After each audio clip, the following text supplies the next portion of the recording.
প্রিয় সুরিদ, আসসালামু আলাইকুম ওয়া রাহমাতুল্লাহ। আজ আমরা উপস্থিত হয়েছি টাঙ্গাইল জেলার সখীপুর ও মির্জাপুরের সঙ্গমস্থল তক্তারচালা বাজার, যেখানে শান্তির বার্তা ছড়িয়ে আছে। এখানে নিদ্রিত আছেন এক মহান সাধক, আল্লাহর ওলি হযরত সামান শাহ গাজী রহমাতুল্লাহ আলাইহি। এটি তক্তারচালা বাজার সংলগ্ন হযরত সামান শাহ গাজী রহমাতুল্লাহ আলাইহির দরগা। খুব সুন্দর প্রাকৃতিক পরিবেশ ঘেরা বাজারের মধ্যখানে এই রওজা মোবারকটি অবস্থিত। তিনি ছিলেন আল্লাহর এক প্রিয় বান্দা, যিনি জাগতিক জৌলুসকে উপেক্ষা করে পাগল বেশে জীর্ণ শীর্ণ পোশাকে স্বাচ্ছন্দ্য খুঁজে নিয়েছিলেন। মানুষের চোখে হয়তো ছিলেন সাধারণ, কিন্তু অন্তরে ছিলেন আধ্যাত্মিকতার এক মহাসমুদ্র। তার মজেদার গল্প আজও লোকমুখে বয়ে চলে, প্রজন্ম থেকে প্রজন্মে ছড়িয়ে পড়ে। তার ভক্ত ও মুরিদান আজও ভালোবাসায় স্মরণ করে আসছেন তাকে। প্রতি বছর এখানে পালিত হয় দুটি মহোৎসব, একটি তার আগমনী দিবসে, অন্যটি তিরোধান দিবসে। মিলাদ, কিয়াম, ছামা, গজল, বাউল সাধকদের সুর আর 7 দিনব্যাপী মেলার ভিড়ে তার এই দরগা মোবারক হয়ে ওঠে আধ্যাত্মিক মিলন মেলার এক কেন্দ্র।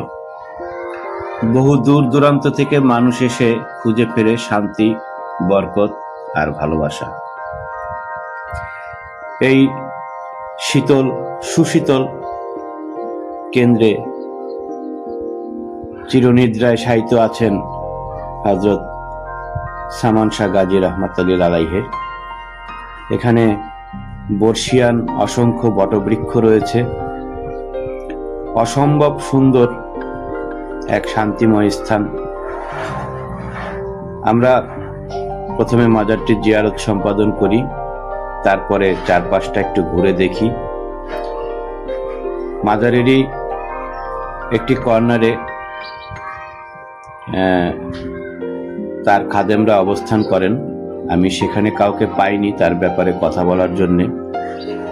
লোকমুখে যতটুকু সন্ধান করে পেয়েছি ততটুকুই আমি আপনাদের কাছে উপস্থাপন করলাম। তার জীবনটা শুধু আধ্যাত্মিক সাধনাতেই সীমাবদ্ধ ছিল না। 1971 সালের মুক্তির সংগ্রামে তিনি পাগল বেশের আড়ালে শত্রুর অনেক গোপন সংবাদ সংগ্রহ করে পৌঁছে দিতেন মুক্তিকামীদের হাতে। কথিত আছে বঙ্গবীর কাদের সিদ্দিকী তার সহযোগিতা ও পরামর্শে যুদ্ধ পরিচালনা করেছিলেন। আধ্যাত্মিক সাধক হয়েও তিনি হয়ে উঠেছিলেন মুক্তির সংগ্রামের নীরব সেনানী। দেহত্যাগের পূর্বে তিনি তার ভক্তদের বলে গিয়েছিলেন কোন দিন কোন সময়ে তিনি চলে যাবেন, আর ঠিক সেই সময়েই তিনি ইহলোক ত্যাগ করেন। ভক্তদের হৃদয়ে রেখে যান অবিনশ্বর ভালোবাসা, রেখে যান সত্যের আলো। হযরত সামান শাহ গাজী রহমাতুল্লাহ আলাইহির জীবন আমাদের একটি সুন্দর শিক্ষা দেয়। আল্লাহর প্রেম, মানব সেবা আর দেশপ্রেম এক সুতোয় বাঁধা। তার এই জীবন দর্শন অমোঘ, অসাধারণ। আমাদের প্রতিটি জীবনে এই জীবন দর্শন প্রতিফলন ঘটানো উচিত। আপনারা সময় পেলে আসবেন টাঙ্গাইল তক্তারচালা বাজারে। অত্যন্ত বড় একটি বাজার এখানে। সপ্তাহে 2টি হাট বসে, শুক্রবার শনিবার। এখানে একটি গরুর হাট রয়েছে, অনেক বিখ্যাত, অনেক সুবিশাল এই গরুর হাট।